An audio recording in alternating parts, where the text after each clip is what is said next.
Mr. President, I rise in opposition to the nomination of Congressman Mick Mulvaney to serve as Director of the Office of Management and Budget. Under most circumstances, I always give the benefit of the doubt to the incoming president for obvious reasons, that he is the choice of the American people. So it is with great reluctance that I come to the floor of the Senate to rise in opposition to the nomination of Congressman Mick Mulvaney.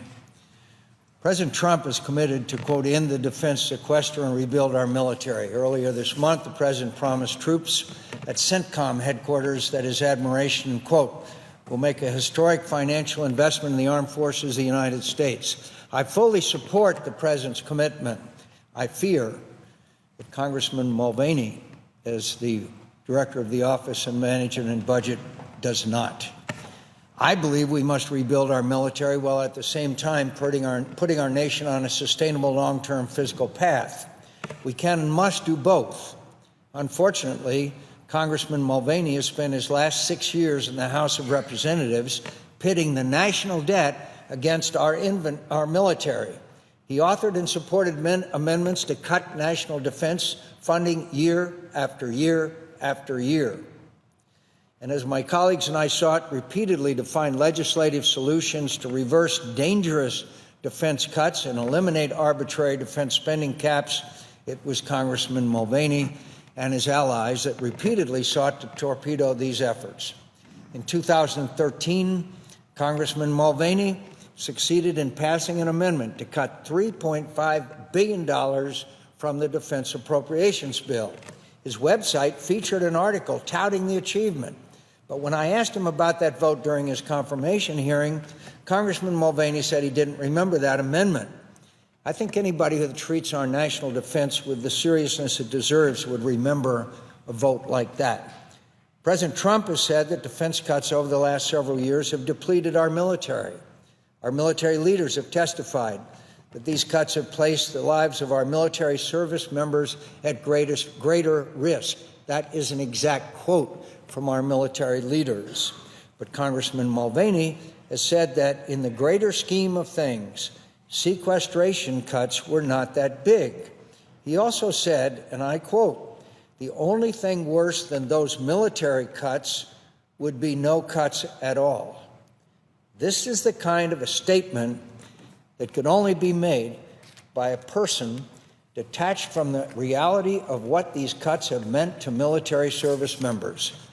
Tell that to the thousands of soldiers who were forced out of the Army because of these cuts. Tell that to the Marine pilots who fly fewer hours per month than their Russian and Chinese counterparts because of these cuts. Tell that to the Air Force maintainers stealing parts from retired aircraft and museum pieces to keep their planes in the air because of sequestration.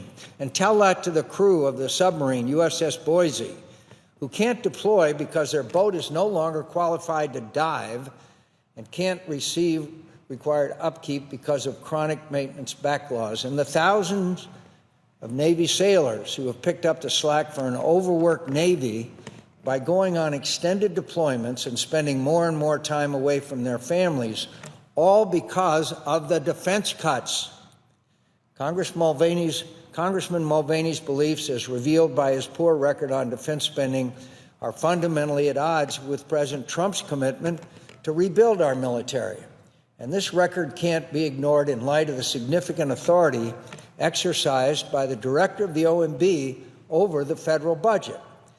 Almost every one of my colleagues in this body, all but one, voted for Jim Mattis to be Secretary of Defense because they knew he was the right leader to help the Department of Defense confront growing threats to our national security. I share that same confidence, but I also know that he can't do it alone. Voting in favor of Congressman Mulvaney's nomination would be asking Secretary Mattis to spend less time fighting our enemies overseas and more time fighting inside the Beltway budget battles with an OMB director with a deep ideological commitment to cutting the resources available to his department. Congressman Mulvaney's record is equally troubling when it comes to foreign policy. Apparently, Congressman Mulvaney shared President Obama's naive assumptions about Russia's threat to Eastern security when he voted to require the withdrawal of 2 Army Brigade combat teams from Europe in 2012. He compounded the error in 2013 when he voted to withdraw the 2nd Cavalry Regiment from Europe. Congressman Mulvaney and others supported these withdrawals in the name of saving money. But the short-sighted decision to withdraw troops and capabilities from Europe ended up costing the taxpayers billions more, not less. When Russia invaded Ukraine in 2014, America's military presence in Europe was inadequate to the scale and scope of Russia's threat to our interests and our allies. Addressing this problem has required billions of dollars in new investments to enhance our deterrent posture in Europe. In other words, American taxpayers quite literally paid the price for the strategic mistake of withdrawing from Europe, supported by Congressman Mulvaney. In 2011, Congressman Mulvaney voted for the immediate withdrawal of all U.S. troops from Afghanistan. I repeat that. This is not a typographical error. In 2011, Congressman Mulvaney voted for the immediate withdrawal of all U.S. troops from Afghanistan.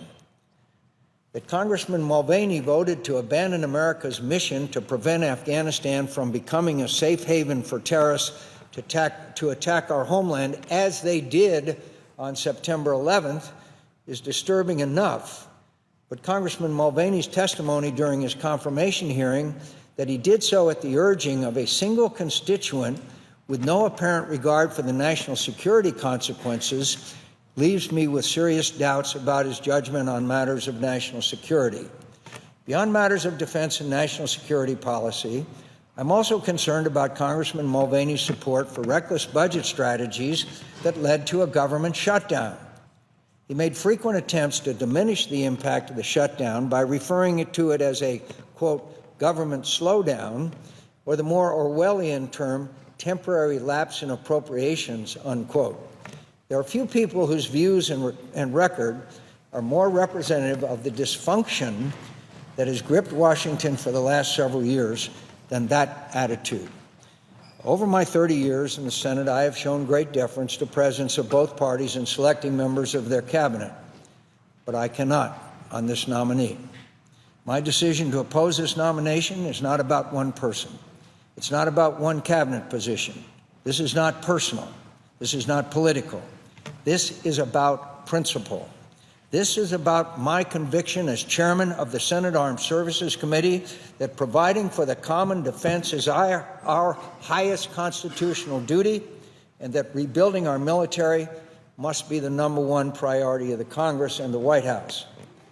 I will vote to oppose Congressman Mulvaney's nomination because it would be irresponsible to place the future of the defense budget in the hands of a person with such a record and judgment on national security. But this is the beginning, not the end, of the fight to rebuild our military.